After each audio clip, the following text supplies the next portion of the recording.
नमस्कार बच्चों। जैसे कि आप सभी जानते हैं, मैंने आपको लास्ट फ्राइडे को व्याकरण का पाठ 14 विराम चिन्ह यानी कि पंक्चुएशन उसके बारे में मैंने आपको पूरा समझाया था, जो आप यहाँ पर देख सकते हैं। एक बार मैं आपको फिर से बताने जा रही हूँ, इसे ध्यान से सुनिएगा। विराम चिन्ह यानी क्या कि विराम चिन्ह जो है वह हमें कहाँ पे रुकना है, कहाँ पे चलना है आदि जो सारे संकेत देते हैं उन्हें विराम चिन्ह कहते हैं। और विराम चिन्ह के द्वारा हम जो वाक्य होते हैं उसे भी अच्छी तरह से समझ सकते हैं। तो बच्चों, कहने का अर्थ है कि लिखते समय वाक्य में रुकने के लिए जो चिन्ह का प्रयोग किया जाता है उन्हें विराम चिन्ह कहते हैं। और मैंने आपको ये बताया था कि हिंदी भाषा में प्रयोग होने वाले प्रमुख विराम चिन्ह जो है वह 4 विराम चिन्ह है, प्रमुख चिन्ह, जिसके बारे में मैंने आपको जानकारी दी थी, जो आप यहाँ पे देख सकते हैं और आप आपकी टेक्स्ट बुक में भी देख सकते हैं, जिसमें मैंने आपको प्रमुख 4 विराम चिन्हों के बारे में जानकारी दी थी। एक तो है पूर्ण विराम चिन्ह, जो वाक्य के समाप्त होने पर उसके अंत में लगाया जाता है। दूसरा है अल्प विराम चिन्ह, जिसे आप अंग्रेजी में कॉमा कहते हैं, और यह वाक्य में बीच में कुछ समय रुकने के लिए लगाया जाता है। तीसरा जो विराम चिन्ह है वह है प्रश्नवाचक यानी कि क्वेश्चन मार्क। इसे प्रश्न पूछने वाले वाक्यों के अंत में लगाया जाता है। चौथा जो विराम चिन्ह है वह है विस्मयादि बोधक। इसका जो चिन्ह है इसे आप अंग्रेजी में एक्सक्लेमेशन मार्क कहते हैं। यह चिन्ह जो है यह सारे जो भाव होते हैं, जैसे कि आश्चर्य के भाव, दुख, खुशी आदि के भाव दर्शाने के लिए विस्मय सूचक शब्द के तुरंत बाद लगाया जाता है। इसे कहते हैं विस्मयादि बोधक चिन्ह। तो ये सारी जानकारी मैंने आपको दे दी थी, सभी के उदाहरण भी मैंने आपको बताए थे। आज मैं आपको यहाँ पर जो एक्सरसाइज दी गई है वह मैं अभी आपको बताने जा रही हूँ, जो आपको आपकी व्याकरण की टेक्स्ट बुक में फिल करना है। तो बच्चों, यहाँ पर आप देखेंगे सबसे पहले पेज नंबर 78 पर अभ्यास प्रश्न 1, दिए गए वाक्यों में उचित विराम चिन्ह लगाओ। तो जैसे कि यहाँ पर प्रश्न दिया गया है कि दिए गए वाक्य में उचित विराम चिन्ह लगाओ। तो यहाँ पर आपको जो वाक्य दिए गए हैं इन वाक्यों में आपको उचित विराम चिन्ह लगाना है, जो मैं अभी आपको यहाँ पे बता रही हूँ। तो सबसे पहला वाक्य हम देखेंगे, आकाश में ग्रह, उपग्रह, चांद, सूरज और तारे होते हैं। तो जैसे कि यहाँ पर आप देख सकते हैं कि आकाश में कितनी सारी चीज़ें होती है अलग अलग। एक तो होता है ग्रह, उसके बाद आप लगाएंगे यहाँ पर चिन्ह, और इस चिन्ह को कहते हैं अल्प विराम चिन्ह। उपग्रह, उसके बाद आप लगाएंगे अल्प विराम चिन्ह। चांद, उसके बाद आप लगाएंगे अल्प विराम चिन्ह। सूरज और तारे होते हैं। तो बच्चों, यहाँ पर आप देख सकते हैं सूरज और तारे, इन दोनों के बीच में यहाँ पर और है, तो यहाँ पे हमें कोई भी चिन्ह नहीं लगाना होता है। और यहाँ पर इस वाक्य के अंत में आपको लगाना है पूर्ण विराम चिन्ह।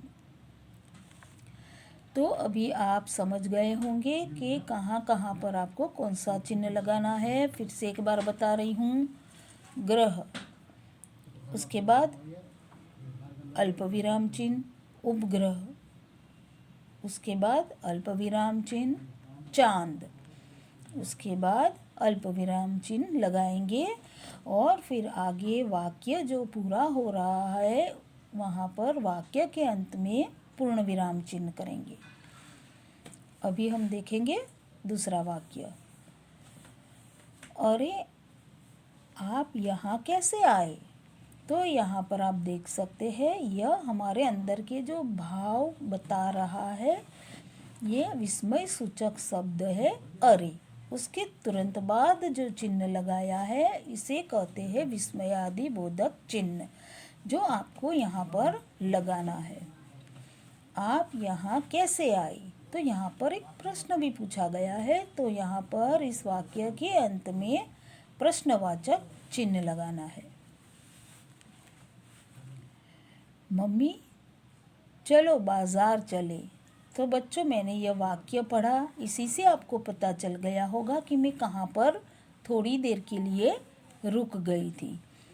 मैंने जब यह वाक्य पढ़ा तो मैंने यहाँ पर कहा मम्मी, उसके बाद में थोड़ा सा रुक गई, तो यहाँ पे आपको लगाना है अल्प विराम चिन्ह, क्योंकि यह जो चिन्ह है वह हमें वाक्य में बीच में थोड़ा रुकने का संकेत देते हैं।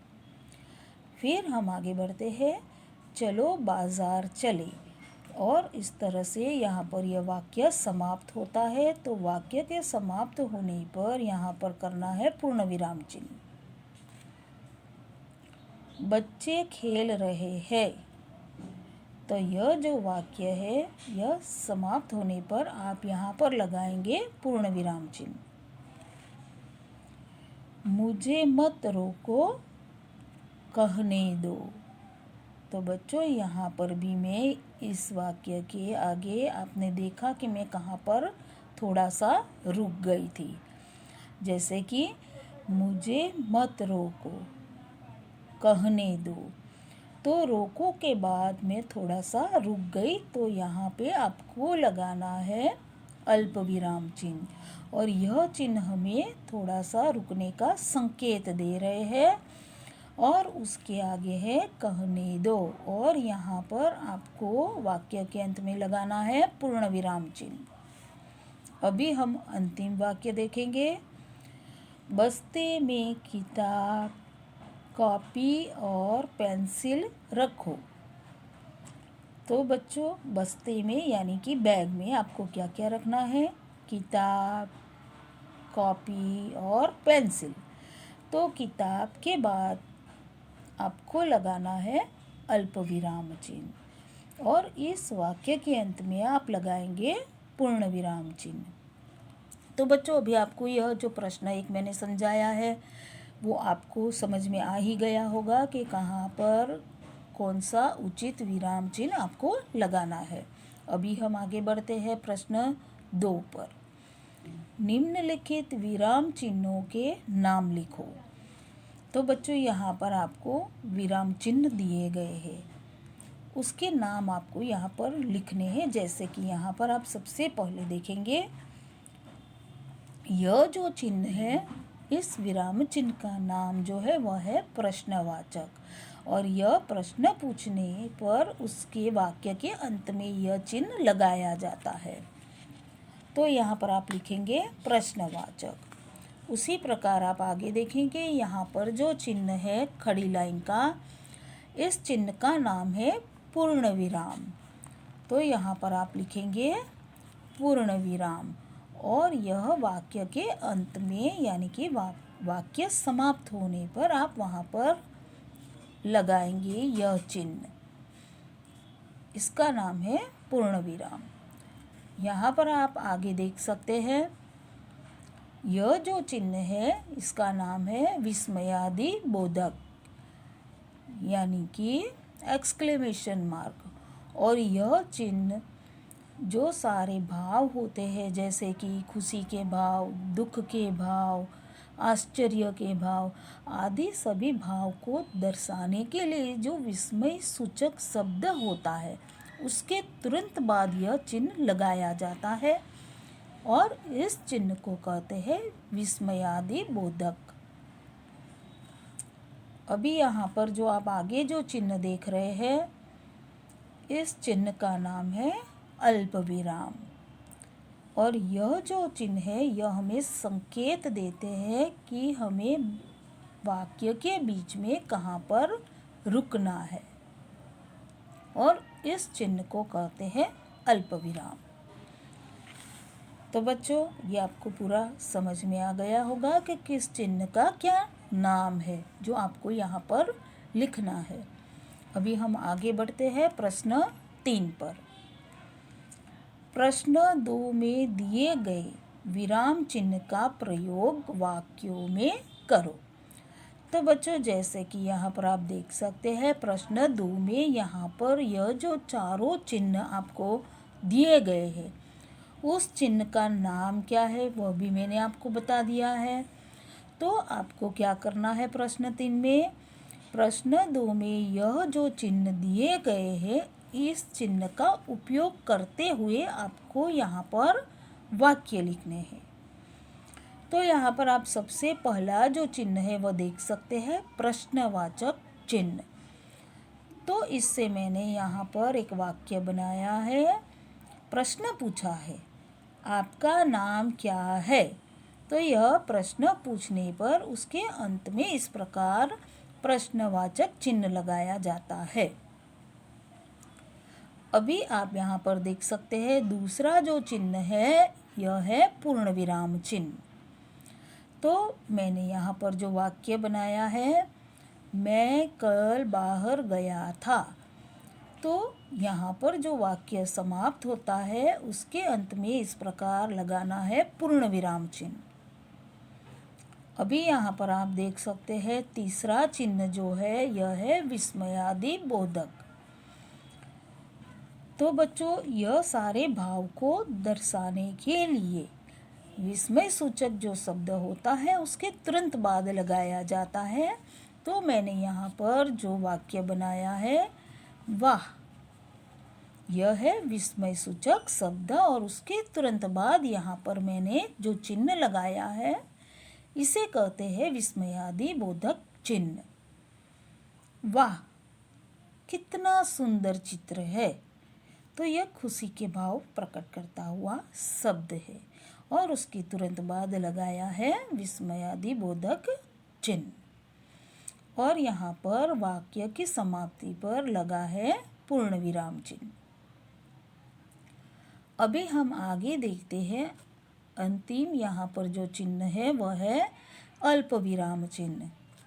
तो इससे वाक्य बनाना है जो आप यहाँ पर देख सकते हैं मैं, उसके बाद है अल्प विराम चिन्ह सोनू, अल्प विराम चिन्ह मोनू और राजू दोस्त है। तो बच्चों अभी आप समझ गए होंगे कि मैं कहाँ कहाँ पर रुकी हूँ, क्योंकि अल्प विराम चिन्ह जो है यह हमें बीच बीच में रुकने का संकेत दे रहे हैं। मैं, सोनू, मोनू और राजू दोस्त है और वाक्य की समाप्ति पर है पूर्ण विराम चिन्ह।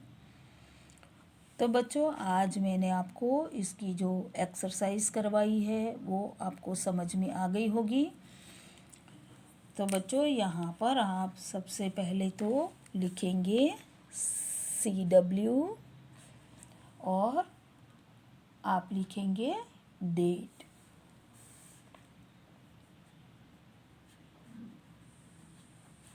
तो ये आपका क्लास वर्क है जो मैंने आपको पूरा समझा दिया है। या आप आपकी व्याकरण की टेक्स्ट बुक में पेज नंबर 78 पर यानी कि पेज नंबर 78 पर पूरा कंप्लीट करेंगे। अभी मैं आपको पेज नंबर 79 पर भाषा खेल 3 उसके बारे में बताने जा रही हूँ जो आप आपकी टेक्स्ट बुक में भी देख सकते हैं। भाषा खेल 3 शब्द जाल पूरा करो। तो बच्चों यहाँ पर आप देख सकते हैं कि आपको कुछ हिंट भी दी गई है। आपको कहा गया है कि यहाँ पे आपको क्या करना है और यहाँ पे आप देख सकते हैं आपको संकेत भी दिया गया है एरो के द्वारा कि आपको कहाँ पर किस तरह से लिखना है। जैसे कि यहाँ पर आप देख सकते हैं और आपको साथ में चित्र भी दिए गए हैं। तो ये पहला जो चित्र है वह है समाचार पत्र का, न्यूज़पेपर। तो यहाँ पर लिखा है खबर का समानार्थी, खबर का समानार्थी यानी न्यूज़ का समानार्थी क्या होता है? समाचार। तो यह एक उदाहरण दिया गया है। अभी आप यहाँ पर चित्र देख सकते हैं। यह जो चित्र है वह है सूरज का चित्र है और यहाँ पर लिखा है सूर्य का पर्यायवाची। तो यहाँ आपको एरो भी बताया गया है कि आपको इस तरह से लिखना है। तो सूर्य का पर्यायवाची शब्द जो है र से जो शुरू होता है वह पर्यायवाची आपको लिखना है रवि।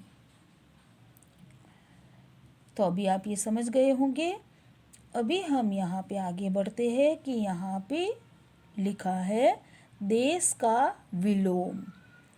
तो बच्चों विलोम शब्द भी मैंने आपको करवा दिए हैं, तो आपको ये भी पता होगा कि देश का विलोम शब्द क्या होता है वी से।